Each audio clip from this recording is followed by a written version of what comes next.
బంగ్లాదేశ్ మరోసారి భగ్గుమంది. విద్యార్థి నాయకుడు షరీఫ్ ఉస్మాన్ బిన్ హదీ హత్యతో బంగ్లాదేశ్ మరోసారి అట్టుడుకుతోంది. విద్యార్థి ఉద్యమంతో హసీనా ప్రభుత్వాన్ని గద్దెదించడంలో కీలక పాత్ర పోషించిన అతడు ఇప్పుడు దుండగుల చేతిలో ప్రాణాలు కోల్పోవడంతో ఆగ్రహ జ్వాలలు రేకెత్తాయి. నిరసనకారులు రోడ్డెక్కడంతో పరిస్థితి హింసాత్మకంగా మారింది. ఢాకాలో రెచ్చిపోయిన ఆందోళనకారులు భారత వ్యతిరేక నినాదాలు చేశారు. భారత్ హై కమిషన్ కార్యాలయంపై రాళ్లు రువ్వారు.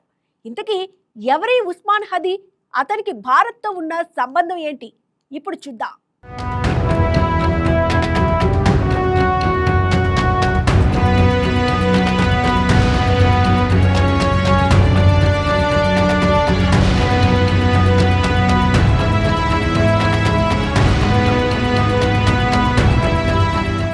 బంగ్లాదేశ్లోని ఝలకాతి జిల్లాలో 1994లో ఉస్మాన్ హాదీ జన్మించాడు. చిన్నప్పటి నుంచే ఉద్యమ భావజాలంతో ఉండే ఉస్మాన్ విద్యార్థి నాయకుడిగాను ఎదిగాడు. గతేడాది జూలైలో అవామీ లీగ్ నేత నాటి ప్రధాని షేక్ హసీనాకు వ్యతిరేకంగా జరిగిన తిరుగుబాటులో కీలక పాత్ర పోషించాడు. ఆ ఉద్యమం నుంచే పుట్టుకొచ్చిన ఇంక్విలాబ్ మంచ్ రాజకీయ సంస్థలో కన్వీనర్ గా కీలక బాధ్యతలు చేపట్టాడు. కొన్నాళ్ల క్రితం భారత్ కు వ్యతిరేక వ్యాఖ్యలు చేశాడు. భారత ఈశాన్య రాష్ట్రాలను బంగ్లాదేశ్ లో చూపిస్తున్నట్లుగా ఉన్న మ్యాప్లను పంచినట్లు కూడా ఇటీవల వార్తలు వచ్చాయి. గత ఏడాది విద్యార్థుల తిరుగుబాటులో కీలకంగా వ్యవహరించినప్పటికీ యూనస్ నేతృత్వంలోని తాత్కాలిక ప్రభుత్వం ఇంక్విలాబ్ మంచ్ను రాజకీయ పార్టీగా గుర్తించలేదు. ఈ పార్టీ వచ్చే ఏడాది జరిగే జాతీయ ఎన్నికల్లో పోటీ చేయకుండా నిషేధం విధించింది. దీంతో ఉస్మాన్ హాదీ స్వతంత్ర అభ్యర్థిగా పోటీకి సిద్ధమయ్యాడు. ఢాకా 8 నియోజకవర్గం నుంచి బరిలోకి దిగిన హాదీ డిసెంబర్ 12న ఎన్నికల ప్రచారంలో ఉండగా అతడిపై దాడి జరిగింది. హాదీ ఆటోలో వెళ్తుండగా గుర్తు తెలియని వ్యక్తులు బైక్ పై వచ్చి అతి సమీపం నుంచి అతనిపై కాల్పులు జరిపారు. ఈ ఘటనలో తీవ్రంగా గాయపడిన హాదీని ఢాకా మెడికల్ కాలేజీ ఆసుపత్రికి తరలించారు. పరిస్థితి విషమించడంతో గత శనివారం మెరుగైన వైద్యం కోసం సింగపూర్ కు తీసుకెళ్లారు.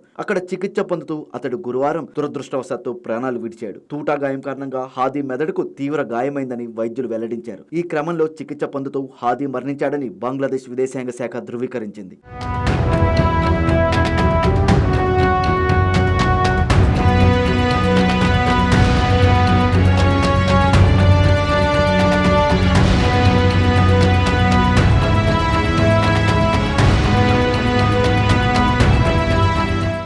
హాదీ మరణ వార్త తెలియగానే బంగ్లాదేశ్లో ఆగ్రహ జ్వాలలు మొదలయ్యాయి. మరోసారి ఉద్రిక్తత చోటు చేసుకుంది. నిరసనకారులు ఢాకాలో రెచ్చిపోయారు. వేలాది మంది నిరసనకారులు ఢాకా షాబాగ్ ప్రాంతంలో గుమిగూడారు. ప్రభుత్వ వ్యతిరేక నినాదాలు చేస్తూ ప్లకార్డులు పట్టుకుని నిరసనలకు దిగారు. అధికారుల వైఫల్యమే హాదీ మృతికి కారణమని ఆరోపిస్తూ ఆగ్రహంతో ఊగిపోయారు. ఈ క్రమంలో నిరసనలు ఉద్రిక్తతలకు దారితీశాయి. బంగ్లాదేశ్లోని అతిపెద్ద పత్రిక అయిన డైలీ ప్రథమ్ ఆలో కార్యాలయాన్ని ధ్వంసం చేశారు. మొదట ఆఫీసులను ధ్వంసం చేసిన నిరసనకారులు ఆ తర్వాత వాటికి నిప్పు పెట్టారు. అలాగే ఢాకాలోని కవ్రాన్ బజార్ కార్యాలయానికి కూడా నిప్పు పెట్టారు. గంటల తరబడి శ్రమించి దాదాపు 25 మంది జర్నలిస్టులను అగ్ని కీలల నుంచి కాపాడారు. వీరిలో మహిళా జర్నలిస్టులు కూడా ఉన్నారు. 2 అంతస్తులు అగ్ని కీలలో చిక్కుకున్నాయి. దుండగులతో మాట్లాడేందుకు యత్నించిన న్యూస్ పత్రిక ఎడిటర్ నూరుల్ కబీర్ పైన కూడా దాడి జరిగింది. దీంతో బంగ్లాదేశ్ లో ప్రధాన పత్రికలు నేడు తమ కార్యకలాపాలను సస్పెండ్ చేశాయి. అయితే ఆ భవనాల వద్ద సైనికులు, సరిహద్దు భద్రతా బలగాలు మోహరించినప్పటికీ నిరసనకారులను మాత్రం చెదరగొట్టలేదు. భద్రతా సిబ్బంది శాంతియుతంగా వెళ్లిపోవాలని వారిని ఒప్పించే ప్రయత్నం చేశారు.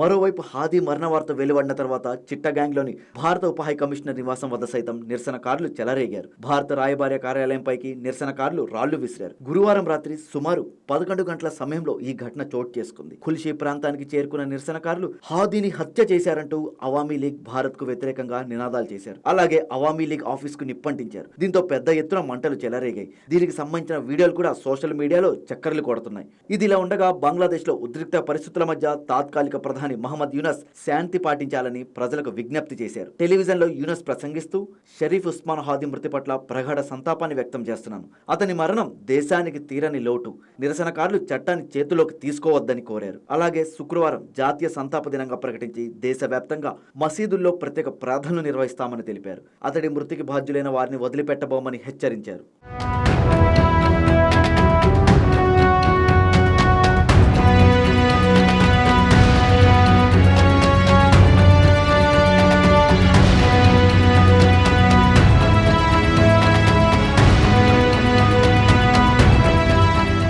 బంగ్లాదేశ్లోని భారత హైకమిషన్ అడ్వైజరీ జారీ చేసింది.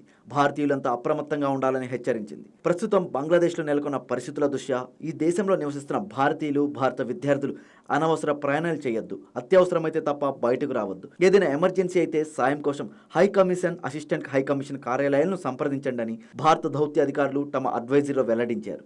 మరోవైపు బంగ్లాదేశ్ పరిణామాలపై భారత విదేశీ వ్యవహారాల పార్లమెంటరీ కమిటీ స్పందించింది. పరిస్థితి చాలా సంక్లిష్టంగా మారుతోందని, బంగ్లాలో మైనారిటీలపై దాడుల గురించి తెలిసి విదేశాంగ శాఖ ఆందోళనతో ఉందని పేర్కొంది. ఆ దేశంలో వచ్చే ఏడాది జరగాల్సిన ఎన్నికలపైన అనిశ్చితి నెలకొందని తెలిపింది. తాత్కాలిక ప్రభుత్వంతో భారత విదేశాంగ శాఖ నిరంతరం సంప్రదింపులు జరుపుతూనే ఉందని పేర్కొంది.